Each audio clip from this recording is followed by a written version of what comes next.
Hujambo na karibu tena mtazamaji wa The World News katika kipindi hiki cha ulimwengu wa siasa. Uko nami Adamu Hussein.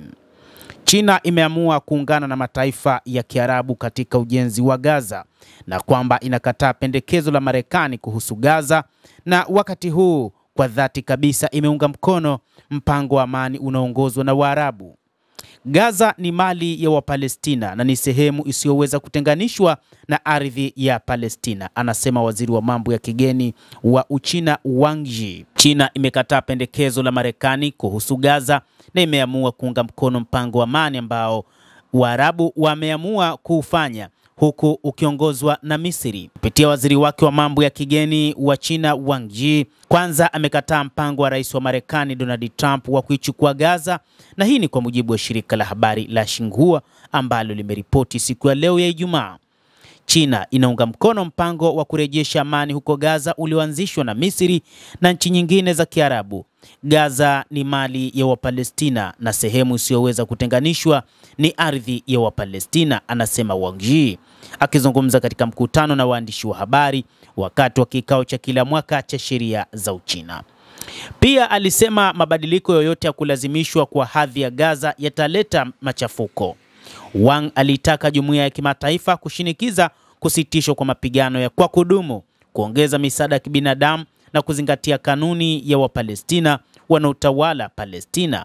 Alisisitiza uungaji mkono wa China kwa utaifa wa Palestina na suluhisho la serikali mbili kama msingi wa suluhisho katika mzozo wa Mashariki ya Kati. Pande zote za Palestina zinahitaji kutimiza azimio la Beijing ili kufikia umoja wa kujiimarisha, alisema, akitoa wito kwa juhudi za kimataifa katika kukuza amani kati ya Palestina na Israel. China itaendelea kujitahidi kwa uthabiti kwa ajili ya haki, amani na maendeleo ya watu wa Mashariki ya Kati, aliongeza. Waziri huyo wa mambo ya kigeni ameipongeza Misri pamoja na mataifa ya Kiarabu katika mpango wa kuandaa dola bilioni 53 kwa ajili ya kuijenga Gaza. Lakini je, mpango huu wa Misri ukoje?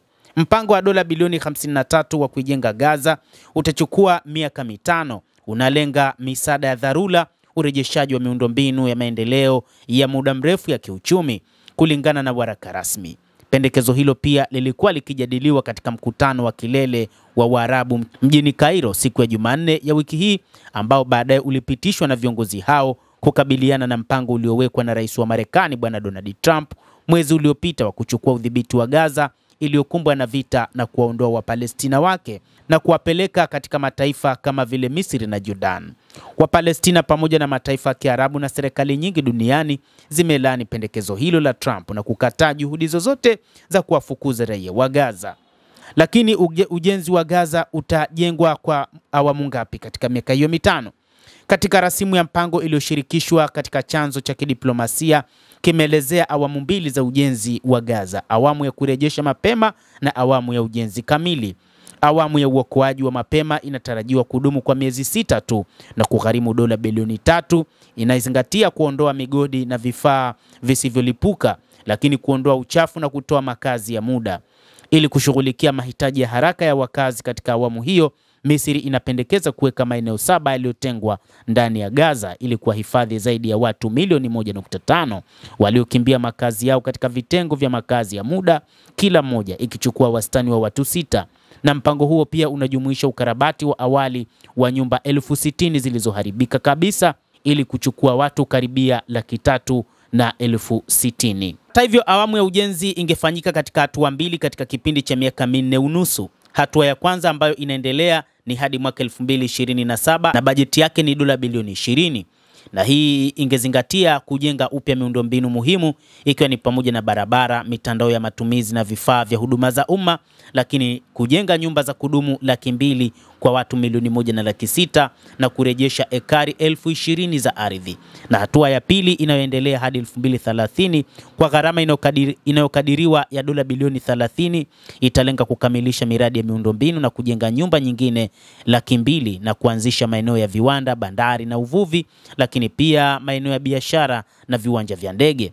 Na ufadhili huu ni kwamba Misri imependekeza kuunda hazina ya uaminifu inayosimamiwa kimataifa ili kuhakikisha ufadhili bora na endelevu pamoja na uwazi na uangalifu. Cairo pia itakuwa mwenyeji wa mkutano wa ngazi za juu wa mawaziri wa kuleta pamoja nchi wafadhili, taasisi za kifedha za kimataifa na kikanda, sekta binafsi na mashirika ya kiraia ili kupata ufadhili.